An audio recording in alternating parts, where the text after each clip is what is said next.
हे guys, welcome back once again. So दोस्तों, आज की कहानी जो एक्सप्लेन करने जा रहे हैं उसका नाम है ब्लैक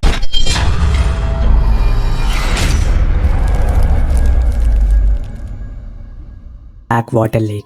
तो कहानी शुरू होती है ब्लैक वाटर लेक से, जहाँ हमें बताया जाता है कि ये पूरी कहानी एक सच्ची घटना पर आधारित है। यहाँ से सीन शिफ्ट होता है एडम, ग्रे और जूली पर। ये लोग अपने घर से पिकनिक के लिए आज एक जू में जा रहे हैं। तो यहाँ हम आपको बता दें कि एडम और ग्रे असल में एक कपल है और जूली ग्रे की बहन है। तो इन तीनों लोगों ने कई दिनों से एक साथ टाइम स्पेंड नहीं किया था, तो आज इनका प्लान है कि ये जू में थोड़ा टाइम साथ बिताएंगे। कुछ ही देर की ड्राइव के बाद ये लोग फाइनली जू में एंटर करते हैं, जहाँ पर पहले से बहुत ज्यादा भीड़ जमा है, क्योंकि सभी लोगों को एक अलग ब्रीड के क्रोकोडाइल को देखने के लिए आए हैं, जिन्हें स्पेशली एशियन कंट्री से मंगाया गया है। वो तीनों उसी जगह में काफी एंजॉय करते हैं और थोड़ी देर में अंधेरा हो जाता है और तीनों को हम एक कैफे में देखते हैं, जहाँ जूली पूछती है कि अब हम कल कहाँ जाएंगे। तो एडम उन्हें जू से थोड़ी दूर पर एक ब्लैक वाटर लेक के बारे में बताता है, जो बहुत ही खूबसूरत रिवर है, और वो कहता है कि कल हम वहीं पर जाएंगे। यहाँ उसी रिवर की बात हो रही है जिसे हमने कहानी की शुरुआत में देखा था, पर उस रिवर में ऐसा क्या खास है, वेल ये तो हमें आगे पता चलेगा। उस रात ग्रे को पता चलता है कि वो प्रेग्नेंट है, लेकिन वो ये बात एडम को नहीं बताती। असल में वो उसे ट्रिप के एंड में इस बारे में बताएगी, सही मौके पर। अगली सुबह वो लोग उस रिवर के किनारे पहुंच जाते हैं, जहां तक पहुंचने में इन्हें काफी मुशक्कत करनी पड़ती है, लेकिन ये लेट हो चुके हैं, क्योंकि जो बोट इन्हें उस रिवर के टूर करवाने वाली थी वो असल में 5 मिनट पहले ही निकल चुकी है। तो अब एडम के पास वापस जाने के अलावा कोई और चारा नहीं है। लेकिन तभी वहाँ उन्हें ली नाम का आदमी मिल जाता है, जो उनसे कहता है कि आप लोगों को फिशिंग ही तो करनी है, तो वो चीज़ मैं भी करवा सकता हूँ, आप तीनों मेरी बोट से चल सकते हो। एडम पहले तो थोड़ी देर तक सोचता है, लेकिन बाद में मान जाता है। जिसके बाद ली और एडम कुछ सामान लेने के लिए अंदर जाते हैं। इसी दौरान ग्रे जूली को प्रेग्नेंट होने वाली बात बताती है, जिसे सुनकर वो बहुत ही खुश होती है, लेकिन वो ये बात अभी एडम को ना बताने को कहती है। कुछ देर बाद जूली ली को एक बंदूक रखते हुए देखती है। वो थोड़ी सी घबरा जाती है, आखिर उसने ऐसा क्यों किया, लेकिन उसे इस बारे में पूछने का मौका ही नहीं मिलता। अब तीनों उस बोट पर बैठकर रिवर के अंदर जाने लगते हैं, जो देखने में बहुत ही खूबसूरत थी।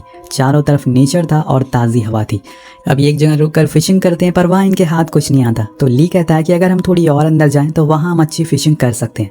तो एडम उसे और अंदर ले जाने को कहता है, और यहाँ ये लोग उसी ब्लैक वाटर लेक के बीच में आ चुके थे। अब इसके बाद ये लोग फिशिंग करना शुरू करते हैं। सभी लोग बहुत ही खुश थे, और खासकर ग्रे, क्योंकि अब वो माँ बनने वाली थी। वहीं ली एडम को बताता है कि यहाँ पे काफी क्रोकोडाइल पाए जाते हैं, इसलिए मैं अपने साथ बंदूक लेकर आया हूँ। तो वो उसे हंसते हुए कहता है कि अरे यार, तुम इतना डरते क्यों, कुछ नहीं होने वाला है, हम लोग बस यहाँ पे एंजॉय करेंगे और निकल जाएंगे। अब 1 घंटा बीत जाता है, पर यहाँ गौर करने वाली बात ये थी कि जैसे जैसे समय बीत रहा था, आसपास सन्नाटा बढ़ता जा रहा था, जो कि काफी शॉकिंग था। लेकिन कुछ ही देर बाद उनकी बोट से कोई चीज जोर से टकराती है। पहले तो कुछ नहीं होता, लेकिन जब वो चीज़ दोबारा टकराती है तो उनकी बोट ही पलट जाती है। सब लोग पानी में गिर जाते हैं। पानी का लेवल ज़्यादा होने की वजह से उन्हें ऊपर आने में थोड़ा समय लग जाता है, पर जब वो ऊपर आते हैं तो वहाँ ली मौजूद नहीं था। तभी अचानक से ग्रे देखती है कि एक बड़ी सी चीज़ ली की लाश को खींचते हुए दूर ले जा रही है, और उसे देखकर एडम और ग्रे पूरी तरह से डर जाता और एक पेड़ पर चढ़ जाते। लेकिन वही जूली अभी भी पानी में थी। अब वो बहुत ही ज़्यादा डरी हुई थी, तो एडम उसे पलटी हुई बोट के ऊपर चढ़ने को कहता है। वो बड़ी ही मुश्किलों से ऊपर चढ़ती है और बिना आवाज़ करे उस पर ही लेटी रहती है, जब तक थोड़ी शांति ना हो जाए। कुछ देर बाद एडम और ग्रे एक पेड़ के ऊपर चढ़ जाते हैं, ताकि उस क्रोकोडाइल से बचे रहें। लेकिन जूली अभी भी वहीं फंसी हुई है। अब वो पानी में उतरी कैसे, क्योंकि आसपास ही वो क्रोकोडाइल घूम रहा है। तो ग्रे कहती है कि तुम पानी में उतर कर ऊपर आ जाओ, लेकिन वो ऊपर आने का नाम ही नहीं ले रही थी। तभी एडम को उस बोट के साइड में एक रस्सी दिखती है, तो वो जूली को कहता है तुम इसे मेरी तरफ फेंको और फिर मैं इसे खींच लूंगा। अब वो पूरी ताकत लगाकर उस रस्सी को दूसरी तरफ फेंकती है, लेकिन एडम उस बोट को खींच नहीं पाता, क्योंकि वो नीचे पत्थर पर अटकी हुई थी। अब वो दोनों उससे कहते हैं कि हम इसे पकड़े हुए हमारे पास आ जाओ, लेकिन जूली इतनी डरी हुई थी कि वो पानी में उतरने का नाम ही नहीं ले रही थी। लेकिन अब उसके अलावा कोई और ऑप्शन नहीं है। वो बड़ी हिम्मत करके उस रस्सी को पकड़ती है और नीचे उतरना शुरू करती है, पर तभी पानी में बुलबुले दिखना शुरू हो जाते हैं, जिससे वो पूरी तरह से सहम जाती है और जल्दी जल्दी भागते हुए उन लोगों के पास आखिरकार पहुंच ही जाती है। अब ग्रे एडम से कहती है कि हमें यहीं वेट करना चाहिए, अगर कोई फिशिंग करने आएगा तो वो हमें देख लेगा। लेकिन वो इनकी हिम्मत बढ़ाने के अलावा उनका हौसला तोड़ देता है, ये कहते हुए कि जब हम यहाँ आ रहे थे तो हमें किसी ने नहीं देखा, तो हम यहाँ फंसे हुए हैं, इस बारे में किसी को पता नहीं है, हमें जो भी करना होगा खुद ही करना होगा। इसी दौरान उन्हें पानी में एक बार कुछ और हलचल सुनाई देती है, जिसे वो उस पेड़ के थोड़ा और ऊपर चढ़ जाते हैं। वेल यहाँ आप सबकी जान खतरे में है, सभी को इसी बात की टेंशन है, लेकिन यहाँ एडम को मलेरिया ना हो जाए इस बात का ज्यादा डर लगा होता है, इसलिए वो अपने साथ लाए हुए स्प्रे को भी लगाता है। अब इसके बाद ग्रे कहती है कि हम ऐसे हाथ पे हाथ रखे बैठ नहीं सकते, हमें इस बोट को सीधा करना ही पड़ेगा, अदरवाइज हम यहाँ वापस नहीं लौट पाएंगे। लेकिन एडम ऐसा करने से साफ मना कर देता है, जिससे ग्रे थोड़ा गुस्सा भी होती है, पर वो कहती है कि फिर हमें इन पेड़ों के सहारे से आगे बढ़ना होगा, तभी कुछ हो पाएगा। लेकिन यहाँ उसका साथ कोई नहीं देता, तो वो अकेले ही आगे जाने लगती है। रास्ता देखने के लिए वो बड़ी समझदारी से पेड़ों की टहनियों के सहारे आगे बढ़ रही थी। लेकिन एक जगह पे ये पेड़ भी खत्म हो जाते हैं और वहां से रिवर शुरू हो जाती है, यानी कि इन्हें इस बोट को सीधा करना ही पड़ेगा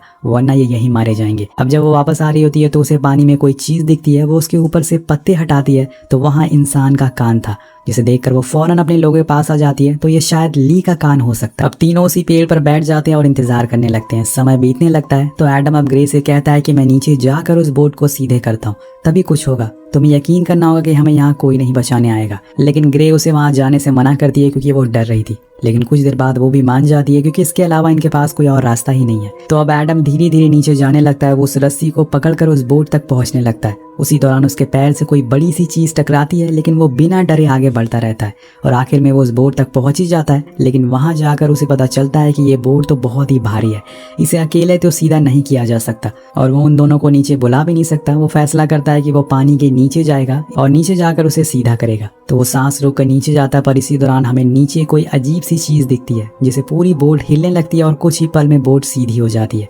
लेकिन एडम ऊपर नहीं आता। अब ये देखकर ग्रे घबरा जाती है, पर तभी अचानक से एडम ऊपर आ जाता है जिससे कि उसकी सांस में सांस आती है, पर ज्यादा देर तक नहीं। और पलक झपकते एक क्रोकोडाइल उसे दोबारा से अंदर खींच कर ले जाता है। अब ये देखकर दोनों पूरी तरह से सहम जाते हैं और खासकर जूली तो बहुत ही ज्यादा डर जाती है। और कुछ ही देर बाद वो क्रोकोडाइल उसकी बॉडी लेकर ऊपर आता है और फिर से लेकर नीचे चला जाता है। और ये मंजर देखकर ग्रे तो पूरी तरह से सहम जाती है। उसे समझ ही नहीं आ रहा था कि अब वो क्या करे। वो दोनों वहीं पेड़ पर बैठे रहते हैं। इसी बीच जूली कहती है कि हम अब यहीं मारे जाएंगे, कोई नहीं हमें बचाने आने वाला है और मैंने पहले ही तुम लोगों से मना किया था कि यहाँ नहीं आते हैं, लेकिन तुम लोगों ने मेरी बात नहीं मानी। और ये सब बातें होते हुए वो दोनों लड़ना शुरू हो जाते हैं। लेकिन ग्रे कहती है कि हम यहाँ से निकल सकते हैं, बस हमें कैसे भी करके उस बोट तक पहुंचना पड़ेगा। वो एक पेड़ की टहनी लेके नीचे जाती है और उस रस्सी को अपनी तरफ करने की कोशिश करती है, पर वो अभी भी दूर थी। तभी जूली को पानी में बुलबुले दिखाई देते हैं और वो फौरन ग्रे को ऊपर बुला लेती है। यहाँ ग्रे को बड़ी टहनी चाहिए थी जिसे वो उस रस्सी के पास पहुंच सके। तो एक बड़ी सी टहनी को तोड़ने के लिए थोड़ा आगे जाती है। तभी अचानक से क्रोकोडाइल छलांग मारकर उसे पकड़ने की कोशिश करता है और वो हड़बड़ा जाती है जिससे उसका बैलेंस बिगड़ जाता है। लेकिन सही मौके पर जूली उसका हाथ पकड़ लेती है जिससे वो उसका खाना बनने से बच जाती है। अब समय और बीतने लगता है और उस लेक का पानी इतना काला था कि उसे कोई भी चीज आ जाए उसे आसानी से देखा नहीं जा सकता था। अब ग्रे कहती है कि हमें जल्दी से उस रस्सी को अपने पास लाना होगा वरना वो बोट धीरे धीरे हमसे दूर होती जा रही है। इसी दौरान उन्हें कुछ दूरी पे एडम की लाश तैरती हुई दिखती है। वो उसे देखकर और रोने लगती है। कुछ समय पहले ये दोनों साथ में थे और अब वो मर चुका है। उसे तो ये भी नहीं पता कि वो फादर बनने वाला है। वेल अब धीरे धीरे सूरज डूबने लगता है और कुछ ही समय बाद रात हो जाती है। शायद ये रात इन दोनों को आज से हमेशा याद रहने वाली है अगर ये जिंदा रहे तो। अब मौसम भी बिगड़ने लगता है और तेज बारिश के साथ साथ बिजली भी कड़कने लगती है। ग्रे और जूली उसी पेड़ पर अभी भी बैठे हुए हैं। तभी अचानक न जाने कहां से ढेर सारे क्रोकोडाइल आ जाते हैं और वहीं पड़ी ली और एडम की लाश को नोच नोच कर खाने लगते हैं। ये सब दोनों देख रही थी लेकिन उन्हें बिल्कुल चुपचाप बैठना पड़ता है और अगर इन्होंने शोर मचाया तो इनकी भी जान उस क्रोकोडाइल के मुंह में होगी। ये सारा मंजर देखकर जूली पूरी तरह से टूट चुकी थी। बल्कि किसी तरह से ये मंजर गुजर जाता है। अब सुबह हो जाती है और ग्रे कहती है कि हमें अब कुछ करना ही होगा, खतरा बढ़ता जा रहा है। तो जूली कहती है कि ठीक है हम उस बोट तक जाते हैं, लेकिन वो ऐसा करने से मना करती है क्योंकि अब वो बहुत दूर जा चुकी है। वहां तक पहुंचने से पहले वो उन्हें खा जाएगा, इसलिए वो उसे कहती है कि हमें वहीं जाना होगा जहां से हम आए थे। तो वो दोनों बड़ी ही होशियारी से पेड़ों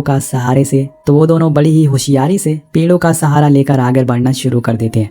लेकिन कल की बारिश की वजह से पानी का लेवल ऊपर आ चुका था, जिस वजह से वहां के पेड़ डूब गए थे और अब उनके आगे का रास्ता भी खत्म हो गया था। उन्हें पानी में तैर कर आगे जाना होगा। दोनों गॉड का नाम लेकर पानी में उतरते हैं और थोड़ी देर तक तो सब कुछ ठीक रहता है। लेकिन तभी अचानक से उनके सामने वही क्रोकोडाइल आ जाता है और ये दोनों अपनी जगह से हिलते ही नहीं, जिससे वो बिना कुछ करे पानी में वापस चला जाता है। जिसके बाद दोनों फौरन दूसरे पेड़ पर चढ़ने के लिए आगे बढ़ते हैं, पर इसी बीच वो दोबारा आ जाता और इस बार उसने ग्रे को पकड़ लिया था।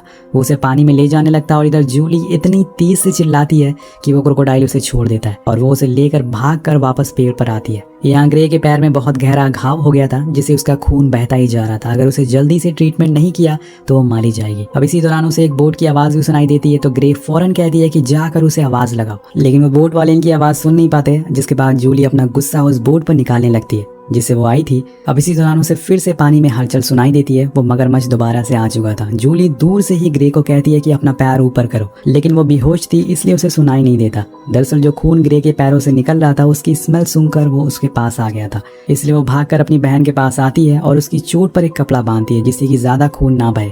तब तक ग्रे को भी होश आ चुका था, तो वो जूली से उस बोट के बारे में पूछती है और वो बताती है कि वो बोट जा चुकी है। वो उसे वैसे ही बैठाकर पानी में दोबारा उतरती है और उस बोट की तरफ जाने लगती है। धीरे धीरे करके वो उसके करीब आती जा रही थी, लेकिन दूसरी तरफ उसे उतना ही डर लग रहा था कि कहीं वो क्रोकोडाइल दोबारा ना आ जाए। पर ऐसा होता नहीं है। वो उसके ऊपर चढ़ जाती है और फौरन उसके अंदर भरे पानी को बाहर निकालने लगती है और उसे स्टार्ट करने की कोशिश करती है, लेकिन वो हो नहीं पाता। इसी दौरान उसकी नज़र लेक पर पड़ती है जहाँ का पानी अब हिलने लग गया था, यानी कि उसे पता चल गया है कि जूली बोट पर आ चुकी है। वो जल्दी से बोट को स्टार्ट करने की कोशिश करती है, लेकिन तभी क्रोकोडाइल उसकी बोट के ऊपर आ जाता है, जिससे जूली डर के नीचे गिर जाती है और भागने लगती है। लेकिन तभी वो उसे पकड़ लेता है और थोड़ी देर के लिए स्क्रीन ब्लैक हो जाती है। जूली की जब आँख खुलती है तो वो जिंदा एक किनारे पर पड़ी हुई थी। उसकी साइड में ली की आधी कटी हुई लाश पड़ी थी, जिसे देखकर वो हल्का सा डरती भी है। इधर हम एक और चीज़ नोटिस करते हैं कि जूली की एक हाथ की उंगली टूट चुकी है, पर वो हिम्मत नहीं हारती। उसे याद आता है कि ली ने अपने साथ एक बंदूक रखी थी, तो वो उसके पॉकेट को चेक करती है और उसे वो बंदूक मिल जाती है, जिसे वो अपने पास रख लेती है और फिर वो उस क्रोकोडाइल को अपने पास बुलाने की कोशिश करती है। पर वो क्रोकोडाइल भी चालाक था, वो उसके पास नहीं आता, तो वो ली का एक हाथ को उखाड़ लेती है और फिर उसे पानी में डालकर एक बार फिर से अपने पास बुलाने की कोशिश करती है। और इस बारी वो क्रोकोडाइल झांसे में आ जाता है, लेकिन उसके सामने नहीं बल्कि उसके पीछे से जैसे ही जूली मुड़ती है वो उस पर हमला कर देता है। तो उसने भी चालाकी कर दी थी यहाँ पर। वेल यहाँ जूली गोली चलाने की कोशिश करती है, लेकिन बंदूक के अंदर कीचड़ जमा होने की वजह से वो जाम हो चुकी थी और चल नहीं पाती। जूली अब भागना शुरू करती है पानी में। वो क्रोकोडाइल भी उसके पीछे पीछे था। कुछ ही देर बाद क्रोकोडाइल उसके करीब आकर उसे पकड़ लेता है और फिर बड़ी ही तेजी से उसे नीचे ले जाने लगता है। लेकिन तभी अचानक से एक गोली चलने की हम आवाज सुनाई देते हैं और बूम, जिसके बाद दोनों ऊपर आ जाते हैं और जूली ने आखिरकार उस क्रोकोडाइल को गोली मार दी थी, जिससे कि उसकी जान बच गई थी। वो फौरन बोट लेके ग्रे के पास आती है, पर तभी वो देखती है कि खून बहने की वजह से ग्रे की मौत हो गई है। अब ये देखकर वो पूरी तरह से टूट जाती है और उसको पकड़कर रोने लगती है। लेकिन यहाँ पर वो उसकी लाश को उसी बोट पर रख लेती है और फिर वहां से खुद उसे चलाकर टाउन आ जाती है और इसी तरह से उसने खुद की जान बचा ली थी अपनी हिम्मत की मदद से। तो दोस्तों ये पूरी कहानी साल 2003 में हुई एक घटना पर आधारित है। उस समय 3 टीनेजर इसी ब्लैक वाटर लेक में आए थे, जहाँ पे टूरिस्ट का आना मना था। हालांकि उन्हें रेस्क्यू कर लिया गया था, पर उनका एक साथी मारा गया था। वो पूरे 22 घंटे तक ऐसे ही पेड़ पर बैठे रहे थे। अब इन लोगों ने 3 गलतियां की थी। एक तो इस ट्रिप पर अपना फोन लेकर नहीं आए थे। दूसरा, इन्होंने उस फेरी का वेट नहीं किया था। अगर कर लेते तो आज ये नौबत नहीं आती। तीसरी गलती, ये जिस जगह पर फंसे हुए थे वहाँ टूरिस्ट का जाना मना था, पर फिर भी ये लोग वहाँ गए। तो मेरा सवाल आपसे है, अगर आप ऐसी जगह पर फंस जाते हैं तो पहला काम क्या करेंगे खुद की जान बचाने के लिए? नीचे कमेंट करके हमें जरूर बताएगा। वेल इस वीडियो पे एम करते हैं 250 कमेंट का। कमेंट जरूर करिएगा। हम मिलते हैं आपसे अगली वीडियो में। Thank you so much watching. Peace out.